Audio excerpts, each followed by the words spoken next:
Welcome to Soundbites of Life. Today's topic is humor. Humor is good. People like it. You should use it in your ministry. It's fun. Well, thanks for watching. Like, share, subscribe, and we will see you next time. My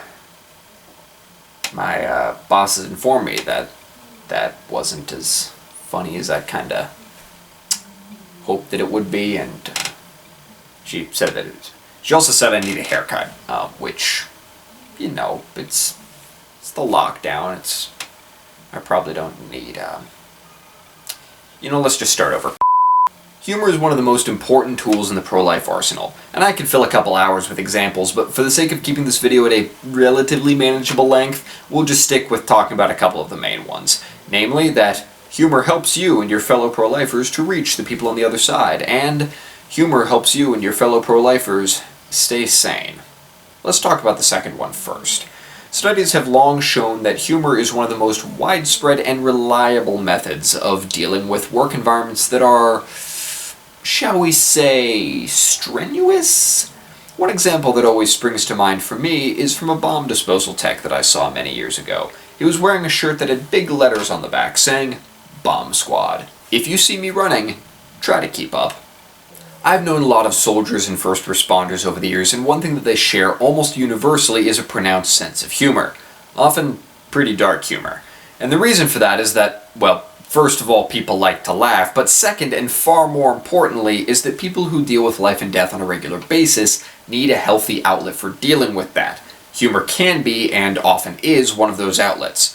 So when I think of which friends of mine have the most sardonic, knee-jerk, off-kilter, weird senses of humor, it's really not a surprise that most of them are EMTs, or firemen, Marines, nurses, Army infantry, you get the idea. So, what does that have to do with the pro-life ministry? Well, if you stop and think about it, we also deal with life and death on a regular basis. Sure, we're not running into burning buildings or getting shot at. You're not getting shot at, right? Is everything okay? But while most of us don't have jobs that involve ducking lead or stitching up knife wounds, we still deal with some pretty dark stuff in the pro-life movement. Even in a position like mine that's largely on the support side, my daily routine involves reading about elders getting euthanized against their will, kids being abused, women suffering post-abortive trauma, human rights violations in China, human trafficking, partial birth abortions, chemical abortions. I mean, this is dark, nasty stuff.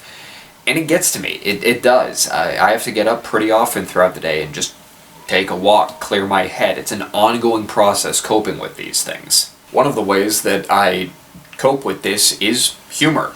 I start my days reading some comedy. On my lunch breaks, I watch comedy bits. I close out my work days with video compilations of people doing things that really demonstrate questionable judgment. And when I come across a funny meme or an animated short that I think a coworker would like, especially if it's something that's topical with like the current political headache or the coronavirus, I share that in an email. When the budget runs thin, I look at my boss and I deadpan, "Looks like we've got some month left over at the end of the money." And when I get an angry email from a pro-choicer telling me that I need to go I scoff and I say, "Listen, pal, I've never even been to Pensacola." When the lockdown isolation creeps into my soul like the grim specter of despair, whispering madness into my ear and tempting me to insanity, I watch some Monty Python because nothing makes me feel sane like watching British comedy and thinking, comparatively, I'm not crazy. The point is, if you can laugh about life, you strip away a lot of the power of the darkness to keep you down. The other principal reason that humor is so important to this ministry is that it helps us seem human and approachable to people on the other side. We don't want to make ourselves unappealing to talk to by being stiff and dour all the time. Or, as the folks at Equal Rights Institute so pithily put it, don't be weird. There's a common negative stereotype about the pro-life movement, that the people who are in it are just a bunch of judgmental jerks who have no sense of humor and can't seem to talk about anything but abortion. And while that stereotype doesn't apply to most people in the movement anymore, if it ever did, that's still who a lot of people think we are. So we need to do everything we can to break that stereotype. And one of the most straightforward ways to do that is humor. A lot of the time you're having a conversation with someone about abortion or some other aspect of the pro-life movement, they will be Parts of the conversation that are pretty dark and heavy, but also parts that are fairly lighthearted, or at least that could be if we seize the opportunity and try to bring down the intensity of the conversation a little bit. And during those lighthearted times, if you can show some genuine attempt at comedy, even if it's just kind of an alright joke, it's a very humanizing thing to do. It makes it clear that we're not just humorless automatons parroting pro-life slogans. We're real people with hobbies and interests and, yes, senses of humor. People are a lot more likely to listen to us if they see us as fellow human beings, and not just as fleshy bags of catchphrases. I'm not saying the jokes need to be about the topic itself. In fact, they very often shouldn't be. But if there's some tangential pop culture reference that comes up and you see a natural moment in the conversation for interjecting a joke about, like, the Star Wars sequels or something, I mean, probably go for it. It's not like there's nothing in those movies to make fun of, am I right? Gad, I can already tell that joke is gonna come back to bite me someday. Use discretion with this, of course.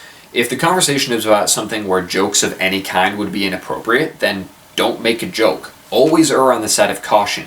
If you think that this joke might be insensitive, or at very least that it might seem insensitive, then don't use it. There's nothing wrong with not cracking a joke. Err on the side of caution. And also, if you're not comfortable playing the comedian, don't try to be. Not everyone has to be the funny man. Humor's a useful tool, but ultimately it's an optional tool. With that said, for those of you who do naturally kid around, if you see a viable moment to lighten the mood and you think that other person would be pretty receptive to it, then do it. As long as you can do it without seeming insensitive or uncaring, then make use of your talents. Remember, we're talking to normal people, so we should talk like we're having a normal conversation. Humor optional. And as a side note, if you're wound so tight doing this job that you find yourself no longer able to crack jokes, even about completely unrelated topics, you probably need to take a step back. Soldiers fighting wars tend to spend the time that they're not actively getting shot at talking about things other than getting shot at, because they're not robots, they're people. They've got complex hobbies, interests, and wants, desires, loves, all these things in their life that need attention and deserve attention. And we should apply the same consideration to ourselves. It's not healthy to obsess about our work to the exclusion of all other things. Plus, at a practical level, it cripples our ability to actually win people to the pro-life position, because no one wants to talk to a humorless robot. So try to avoid getting wound up. It angers the people that we're trying to convince, it angers our fellow advocates, and it gives us an ulcer. So if you're stuck in a state where you feel like that, it's probably a good opportunity to do some soul searching. Scale back on what you're trying to do right now, maybe even take a vacation if you have to. Get your head in the right place and come back to the ministry as a healthier person. Your colleagues and your ministry will thank you for it. Well, that's about it for this video. Be sure to like, share, subscribe, and hit the notification bell so you don't miss an upload. All those good YouTube things. And of course, if you enjoyed this video and you have the means to support us financially, please consider visiting our donation page or shopping through Amazon Smile, where you can donate to us with the purchase of eligible items at no extra cost to you. Links in the description below. Now, if you'd like to join me in a little frivolity, I'm going to laugh at some coronavirus memes. My plans. 2020.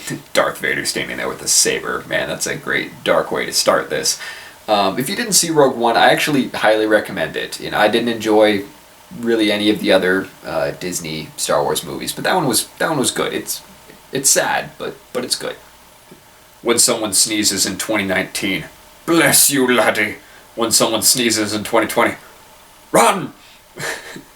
Accurate. Yeah. Whenever I sneeze at a store these days, or like a supermarket or whatever, and the mask is tickling my nose, something like that, people look at me like I'm holding a live grenade.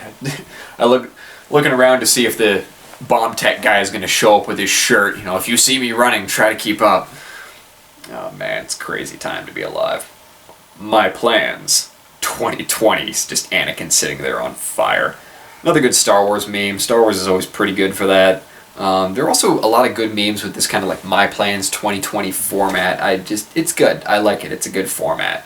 When someone sneezes at you in 2020, are you threatening me, Master Jedi?